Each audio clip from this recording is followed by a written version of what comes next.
ही खूपच कॉमन समस्या आहे आणि आजच्या धावपळीच्या युगामध्ये कारण की आज माझ्या क्लिनिकमध्ये रोजचे 5 ते 10 पेशंट तर त्याच्यामुळे आपल्याला लघवीवर ताबा मिळत नाही, आपल्याला शीघ्रपतन होतं आणि रात्रीतून 2-3 वेळा आपल्याला लघवीला जावं लागतं आणि त्याच्यामुळे आपली झोप मोड होते आणि आपलं लाईफ थोडं डिस्टर्ब होऊन जातं. अशा वेळी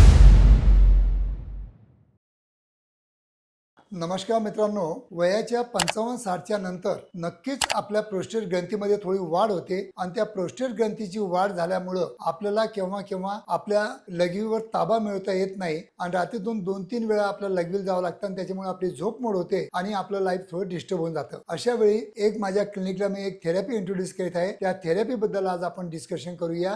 थोडक्यात सायंटिफिक इन्फॉर्मेशन घ्यायचा प्रयत्न करूया. मित्रांनो, खरोखर माझे मराठी व्हिडिओ तुम्हाला आवडत असतील तर नक्कीच माझ्या मराठी चॅनलला सबस्क्राइब करा आणि जास्तीत जास्त आपल्या मराठी बांधवांना शेअर पण करा. तर मित्रांनो, बिनाइन इनलार्जमेंट ऑफ प्रोस्टेट, ज्याला मी BEP म्हणतो, ही खूपच कॉमन समस्या आहे आणि आजच्या धावपळीच्या युगामध्ये जास्त सिटिंग म्हणजे बसून जास्त काम करणारे जे लोक असतात त्यांना नक्कीच बिनाइन इनलार्जमेंट प्रोस्टेट होताना दिसून येत आहे. कारण की आज माझ्या क्लिनिकमध्ये रोजचे 5 ते 10 पेशंट हे बिनाइन इनलार्जमेंट प्रोस्टेटचेच येतात. बिनाइन इनलार्जमेंट प्रोस्टेट जर म्हणजे प्रोस्टेट ग्रंथीची वाढ झाली तर त्याच्यामुळे आपल्याला लघवीवर ताबा मिळत नाही, आपल्याला शीघ्रपतन होतं आणि त्याच्यानंतर आपल्याला पॉटीवर पण आपल्याला कंट्रोल राहत नाही आणि आपल्याला प्रॉपर इरेक्शन पण मिळत नाही आणि केव्हा केव्हा आपल्याला लघवी वाटे नेहमीच चिपचिपापणा आपण म्हणतो ना, चिकट चिकट पाणी जातं, तसंच चिकट चिकट पाणी जात असतं, त्याला आम्ही प्रोस्टेटिक फ्लुइड म्हणतो. तर असे कॉमन कंप्लेंट घेऊन माझ्याकडे पेशंट येतात. आता हे बिनाइन इनलार्जमेंट ट्रीटमेंटसाठी जसं की आम्ही एक टॅबलेट तुम्हाला लिहून देतो किंवा कोणत्याही युरोलॉजिस्टकडे गेला तर ते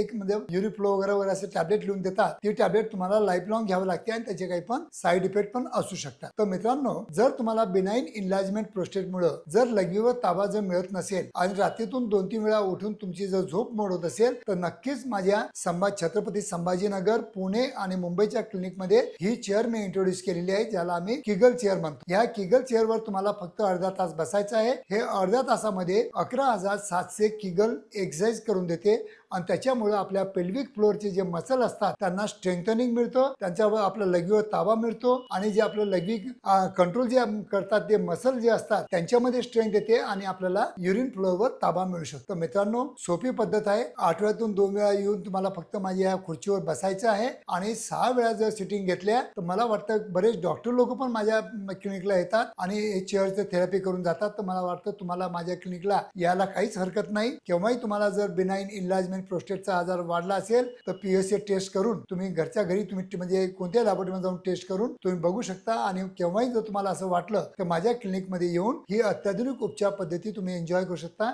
धन्यवाद मित्रांनो.